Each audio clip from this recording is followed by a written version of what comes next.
He found out he has a 14-year-old daughter. Now our entire future is on hold. I, 24F, would have told you this man, 35M, was my forever. Now, I feel like I'm living with a stranger who is slowly erasing me from his life. To understand why this hurts so much, I have to explain how in I was. He has 2 daughters, 7 and 9, from a previous marriage. When we moved in, I didn't just move into his space, I moved into their lives. I'm the one who researched the best lunchboxes that don't leak. I'm the one who learned how to do French braids via YouTube so the 9-year-old would feel pretty for school pictures.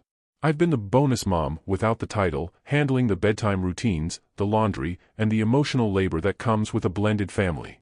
I did it happily because I loved him, and because we had a plan. We had a very specific plan. We talked about it every night. We were going to wait until the lease was up, look for a house with a bigger yard, and then start trying for a baby of our own. He was the one who pushed for it. He'd hold my hand and tell me how beautiful I'd look pregnant and how he couldn't wait to have a child that looked like us. Then came the TikTok message. It started about 3 weeks ago. I noticed he was being weird with his phone. Not just checking it more, but physically shielding the screen. We'd be sitting on the couch watching a movie, and if a notification popped up, he'd flip the phone face down so fast it would thud against the coffee table. At the same time, the affection just stopped. No good morning kisses, no holding hands under the table. When I'd try to hug him from behind while he was cooking, he'd stiffen up and say, "Careful, I'm using a knife," or "It's too hot in here for that." It felt like a cold front had moved into our living room. He started picking up extra shifts at the warehouse. Usually, we have Tuesdays off together. That's our day. No kids, no work, just us. 2 weeks ago, he told me he'd been called in for a double. I found out later from a mutual friend that he wasn't at work, he was sitting in his car at a local park for 3 hours. When I asked him about it, he blew up. He said I was tracking him and that he just needed peace and quiet. I felt like I was losing my mind. I started questioning if I was being too clingy or if I had done something to offend him. I spent that whole week cleaning the house and trying to be the perfect partner to win him back, not knowing that the bomb had already dropped. He finally sat me down last Thursday. He looked exhausted, but also distant. He told me that a woman he'd had a brief fling with 15 years ago had found him on TikTok. She told him they had a daughter. She's 14. My heart actually broke for him in that moment. I thought, this is why he's been so stressed. He's reeling. I reached out to hold his hand, and he let me, but he didn't squeeze back. I told him we'd get through it. I asked him when he found out. "A few days ago," he said. "When exactly?" I pushed. It turns out he had known since the previous Sunday. The entire week he was being cold, the day he lied about work to sit in the park, the nights he spent turned away from me in bed, he knew. He had already called the mother. He had already seen photos. He had already started the process of verifying things.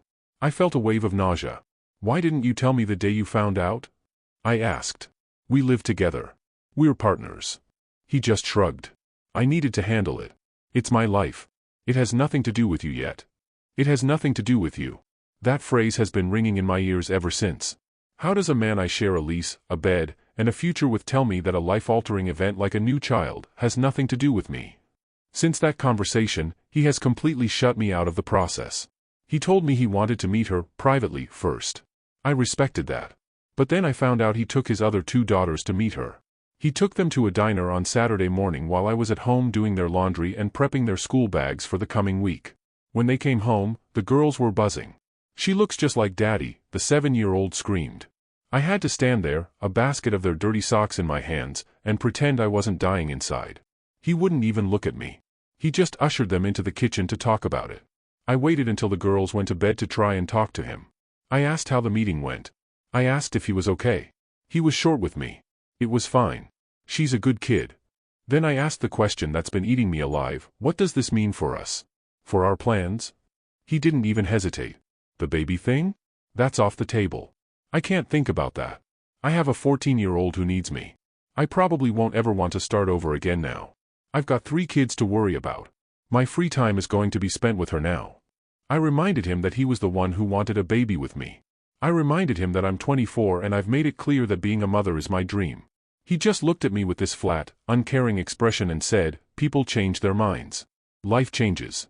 You're young, you'll figure it out." It was so cold. It wasn't an apology, it was a dismissal. Then there's the issue of the phones. A few months ago, his ex-wife, mother of the 2 younger girls, got into a massive fight with him over child support and shut off his phone line, which was on her family plan. He was stressed because he needs his phone for work. I stepped up. I went to the store, opened a second line on my account, and bought him a new iPhone. I paid the down payment and I've been paying the monthly bill. Once his ex-wife calmed down, she turned his old line back on. Instead of canceling the one I bought, he kept both. He said he'd use one for business and one for personal. Now, he's constantly on the business phone, the one I don't have access to. He changed the passcode on his tablet, his laptop, and both phones. Before this, we never had a no password rule, but we both knew each other's codes just in case of emergencies. Now, if I even glance toward his screen, he locks it immediately. I asked him why. I'm talking to mother's name about our daughter's history. It's private. I don't want you reading our messages and getting the wrong idea. What wrong idea could I get from you talking about a child? I asked. You're already insecure, he snapped. You'd find something to be mad about. 2 nights ago, the tension became unbearable. He's been picking up even more shifts, and when he's home, he's either on that phone or resting in the bedroom with the door closed. I asked him to go for a walk with me. Just 20 minutes.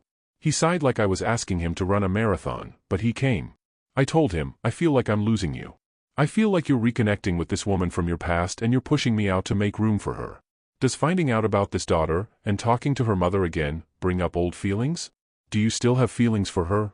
He didn't say no. He said, no, yes, maybe. I don't know. Everything is a mess right now. I don't know what I feel about anything. I stopped walking. You don't know if you have feelings for the mother of your 14-year-old? I don't know anything, he yelled. Can you just stop pressure testing me? I'm trying to be a father. You're supposed to be supporting me, not making this about your feelings. I spent all of yesterday thinking about that. Am I making this about me? I try to look at it from his perspective. It's a huge shock. He's grieving 14 years of missed milestones. He's trying to navigate a complex new family dynamic. But then I look at my side. I am 24 years old. I moved in with a man 11 years my senior because I believed him when he said he wanted to build a life with me. I have taken on the role of step-parent to 2 children. I pay half the rent. I pay for his phone. I do the grocery shopping. And in return, I am being told that my desire for a family is off the table, I am being locked out of his digital life, and I am being told that he doesn't know if he still loves a woman he hasn't seen in over a decade. Is this support? Or am I just a convenient placeholder while he figures out if he wants his old life back? When I try to bring up the shift in our connection, the fact that we haven't been intimate in weeks, the fact that he doesn't tell me where he's going, he tells me I'm overthinking. He says I'm reading too much into things. But how do you read too much into a man changing his passwords and telling you he doesn't know if he has feelings for his ex? The breaking point happened this morning. I was in the kitchen making coffee, and his business phone was on the counter. A message popped up. I didn't mean to snoop, but it was right there. It was from the mother. It said, "Daughter, really loved seeing you today. She said you haven't changed a bit." It felt like old times. He walked in, saw me looking at the phone, and snatched it away. He didn't even check the message first, he just looked at me with this pure, unadulterated venom. "What are you doing?" he hissed. "I saw the text," I said quietly. "What old times are you guys talking about? You told me you only spoke to her once or twice to confirm the DNA. "It's just a figure of speech," he said, but his ears were red. "She's being nice because we're co-parenting. Why can't you just let me have this? Why do you have to ruin everything?" I didn't ruin this. I didn't send the TikTok. I didn't keep secrets for a week. I didn't change the passwords. I'm currently looking at my lease agreement. If I leave, I'm liable for half the rent for the next 5 months. That's thousands of dollars I don't really have, especially since I've been spending so much on the kids and the house. But I don't know if I can stay here for 5 more months being treated like an intruder. My mom thinks I should stand by my man because he's in a crisis. My best friend thinks I should pack a bag tonight and tell him to have a nice life with his old times. I feel like I'm being gaslit into believing that my hurt is selfishness. He keeps saying that parenting will teach me to let the small stuff go, but since when is the destruction of our future small stuff? Since when is emotional infidelity, or at least the strong hint of it, small stuff? I love the girls. I truly do. The thought of leaving them, and this new 14-year-old I haven't even met, breaks my heart. But I'm 24. I have so much life ahead of me. Do I spend it waiting for a man to decide if I'm still worth the effort? Am I the a-hole for feeling like this? Am I overreacting to the maybe and the passwords? Is this just what a midlife fatherhood crisis looks like, or am I being played? Update. The tension inside the apartment had become constant. Conversations that used to feel easy now felt forced or ended in irritation. Most evenings he either came home late from work or stayed in the bedroom with the door shut, scrolling on the second phone. The girls still came over for their usual days, and during those visits he acted cheerful and attentive around them, but the moment they were distracted or out of earshot the distance came right back. At some point the atmosphere shifted from confusion to something heavier. I stopped asking questions about the daughter he had just discovered because every attempt ended with him getting defensive. If the topic came up at all, it was because he was explaining some new change in his schedule or mentioning another time he planned to meet her. He had already met her multiple times by then. At first those visits were framed as quick lunches or brief meetings, but they started turning into full days away from the apartment. The explanations came afterward instead of beforehand. He would mention it casually as if it had always been the plan. The mother of the girl was involved in almost all of those meetups. That detail never came directly from him. It came from small slips during conversation or from things the younger girls repeated without realizing the weight of what they were saying. The pattern became obvious very quickly. Every time the subject came up and I tried to talk about how the situation was affecting our relationship, the conversation turned into him accusing me of being unsupportive or jealous of a teenager. That accusation shut down any meaningful discussion. Eventually I reached a point where the issue was no longer just the daughter or the uncertainty about his feelings for the girl's mother. It was the way he was treating the person who had been living beside him, helping raise his kids, and planning a future with him. One evening I asked him if we could sit down and talk about the lease and what the next few months were going to look like. He looked annoyed before the conversation even started. I explained that things between us clearly weren't functioning anymore and that pretending otherwise was just dragging things out. I said I thought it might be better if we ended the relationship and figured out a way to manage the remaining months on the lease like roommates until one of us could move. The reaction was immediate and loud. He accused me of abandoning him during the biggest shock of his life. He said I was proving exactly what he had been worried about, that I was too immature to handle complicated family situations. When I tried to explain that the issue wasn't the daughter but how he had handled everything, he brushed it off. According to him, the real problem was that I couldn't handle the reality that he had responsibilities beyond our relationship. That argument went in circles for almost an hour. Eventually the conversation ended with me saying the relationship was over regardless of whether he agreed with that decision. That moment triggered a level of drama I honestly wasn't expecting. At first he insisted I was being dramatic and that I would calm down once I had time to think about it. He went to bed like nothing had changed. The next morning he acted as if the conversation hadn't happened at all. When I reminded him that I was serious about ending things, the anger came back immediately. Over the next few days the arguments became frequent and unpredictable. Some started over small things like groceries or bills and then spiraled into accusations about loyalty and betrayal. He told me I was ruining his family by walking away. He said his daughters had grown attached to me and that leaving would confuse them. That comment was particularly hard to hear because it was true that I cared about those girls deeply. Walking away from them was the one part of the breakup that genuinely hurt. But the idea that staying in a collapsing relationship was somehow better for them didn't make sense either. After realizing that the breakup was actually happening, his approach changed from anger to persuasion. He started trying to convince me that I had misunderstood everything about the situation with the daughter and her mother. According to him, the tension between us had been purely about stress and adjustment. He promised things would settle down once he finished working through the legal and emotional aspects of discovering a new child. For a couple days he made an effort to be more attentive around the apartment. He offered to cook dinner and suggested watching movies together like we used to. It felt strange and forced, especially after everything that had already happened. During one of those evenings he mentioned that the daughter's mother had been helping him gather old photos and family information for the girl. The casual way he said it made it sound like they had been spending significant time talking. That comment confirmed that breaking up had been the right decision. After that realization, the focus shifted entirely to figuring out the logistics of living in the same apartment while separating our lives. The lease situation made everything complicated. Breaking it early would have meant paying several months of rent up front, which neither of us could realistically afford. For a while the arrangement was tense but manageable. We slept in separate rooms and avoided each other as much as possible. Then the drama escalated again. A few days after the breakup, he started sending long text messages even though we were living in the same apartment. The messages ranged from apologetic to angry depending on the day. Some of them talked about how much he missed what we had built together. Others accused me of abandoning him just as his life was falling apart. There were also messages suggesting that I had overreacted to things that weren't actually happening. One evening he sent a paragraph insisting that nothing inappropriate had happened between him and the girl's mother and that I had created the entire problem in my head. The tone of those messages shifted constantly. One night he would talk about wanting to fix things. The next morning he would complain that I had wasted years of his life. Eventually the argument stopped being private. He started telling friends and some family members that the breakup happened because I couldn't handle the idea of him having another child. A couple people reached out to me asking why I had left him during such a difficult moment. Those conversations were exhausting because the story they had heard was completely different from reality. According to the version circulating around him, the breakup was the result of jealousy toward a teenage girl and insecurity about his past relationships. Correcting that narrative with every person who contacted me became impossible, so eventually I stopped responding. The tension inside the apartment continued building. Even small interactions like passing each other in the kitchen turned awkward.